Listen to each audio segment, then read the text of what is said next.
तो बात करते हैं हाइपोथायराइडिज्म के नोट्स की। हाइपोथायराइडिज्म क्या है? It is a clinical syndrome resulting from deficiency of thyroid hormone.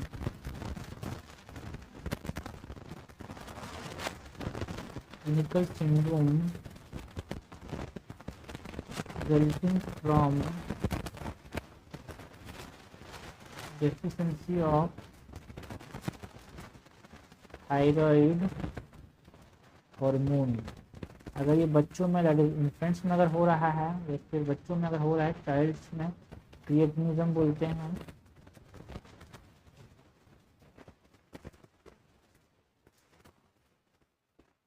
And adults में हो रहा है हाइपोथायराइडिज्म तो उसको मिक्सिडिमा बोलते हैं। अडल्ट्स में मिक्सिडिमा देखने को मिलता है। नाम अलग अलग है, चीज़ें सेम रहती है। क्लिनिकल फीचर्स की बात करें तो हाइपोथायराइडिज्म और हाइपरथायराइडिज्म दोनों उल्टा है। एक को याद रखो, उसके उल्टा कर देना हाइपरथायराइडिज्म में। यहाँ पे इंसान को भूख कम लगेगा, ठीक है, कॉन्स्टिपेशन होगा, वेट गेन होगा, intolerance to cold,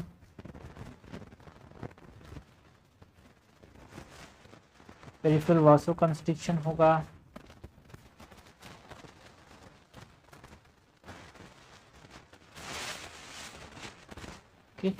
and diastolic BP बढ़ा हुआ रहेगा यार। अगर डायस्टोलिक बीपी बढ़ रहा है तो उसमें डायस्टोलिक बीपी कम हो जाएगा। हाइपरथायराइडिज्म में तो उल्टा है मैक्सिमम चीज़ें। जैसे ब्रेडिकार्डिया है तो उसमें टेकिकार्डिया हो जाएगा। ज़्यादा कॉमन क्या है? हाइपोथायराइडिज्म ज़्यादा कॉमन है, क्वेश्चन ज़्यादा आता है। अगर इंपॉर्टेंट है तो इसका याद रख लो, उसका अपोजिट कर देना हाइपरथायराइडिज्म में।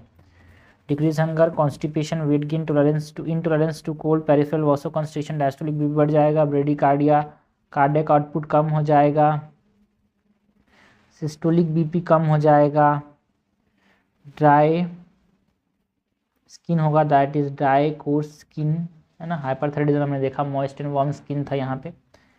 एंड इसमें हेयर लॉस देखने को मिलता है। हेयर लॉस जो कि कैसा होगा? डिफ्यूज एलोपेशिया होगा। डिप्रेशन देखने को मिलता है इन हाइपोथायराइडिज्म, तो एंग्जाइटी देखने को मिलेगा इन हाइपरथायराइडिज्म। इसके साथ साथ आदमी ज़्यादा सोएगा, एक्सेसिव स्लीप। अगर एक्सेसिव स्लीप देखने को मिल रहा है हाइपोथायराइडिज्म में तो इनसोम्निया देखने को मिलेगा इन हाइपरथायराइडिज्म। ठीक है, तो ये हमने बात की अबाउट द क्लिनिकल फीचर्स। तो पहले क्लिनिकल फीचर्स देख लिया। इससे पहले हम बात करें हाइपोथायराइडिज्म में इटियोलॉजी की, तो इटियोलॉजी में यहाँ पे प्राइमरी हो सकता है, सेकेंडरी हो सकता है, tertiary. Primary causes of hypothyroidism is Hashimoto thyroiditis, thyroiditis है तो हाइपोथायराइडिज्म है। हाशिमोटो थायराटॉक्सिकोसिस है तो वो हाइपरथायराइडिज्म है। आइट्रोजेनिक भी हो सकता है, आइट्रोजेनिक भी है ना, जैसे कि आयोडीन 131 के ट्रीटमेंट की वजह से या फिर थायरैक्टोमी की वजह से, है ना। एंटी थायराइड ड्रग की वजह से भी यहाँ पे क्या हो सकता है? हाइपोथायराइडिज्म हो सकता है। आयोडीन डेफिशिएंसी की वजह से हाइपोथायराइडिज्म हो सकता है।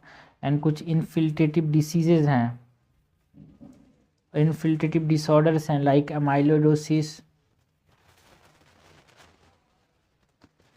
And details थायराइटिस।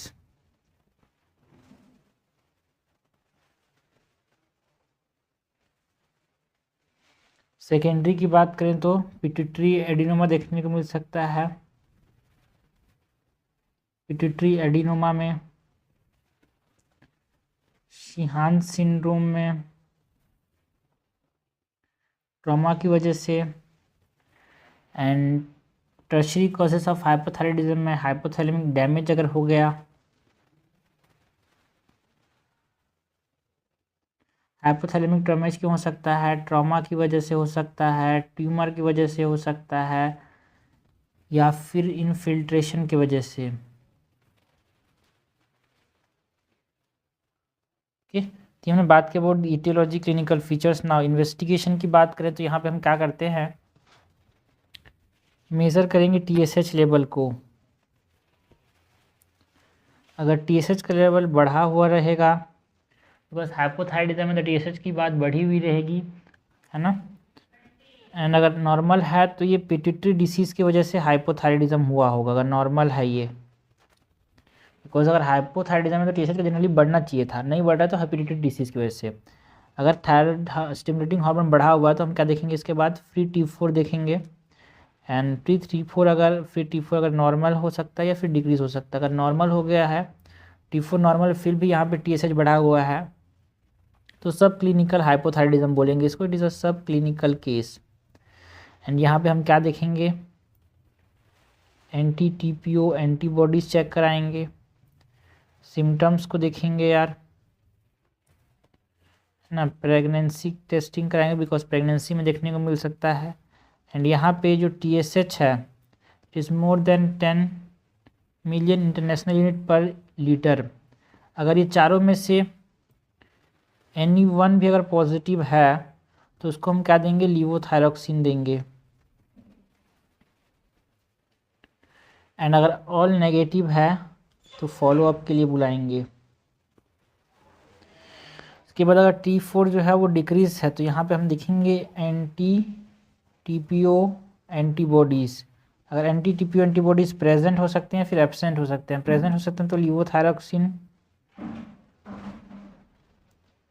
एब्सेंट हो सकता है इन अदर केसेस,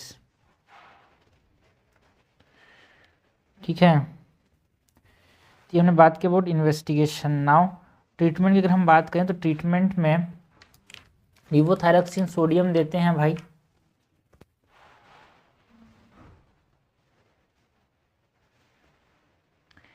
कितना देते हैं 1 पॉइंट, देखो कितना देना है वो तो ठीक है लेकिन लाइफ लॉन्ग देना पड़ता है हर दिन, ठीक है। लीवोथायरॉक्सिन सोडियम कितना देना है इसको, 1.6 माइक्रोग्राम पर केजी।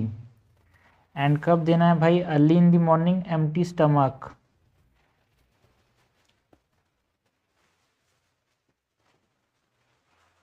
ओके, इनिशियल डोज क्या होगा, इनिशियल डोज जो है यंग पेशेंट्स अगर तो उसमें हमारे पास 1.6 माइक्रोग्राम पर केजी पर डे देंगे।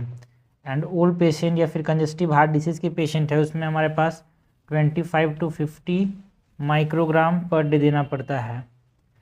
गोल की बात करें तो हमारा गोल क्या है यार, हम नॉर्मलाइज करना चाहते हैं, क्या, normalise TSH level and T4 level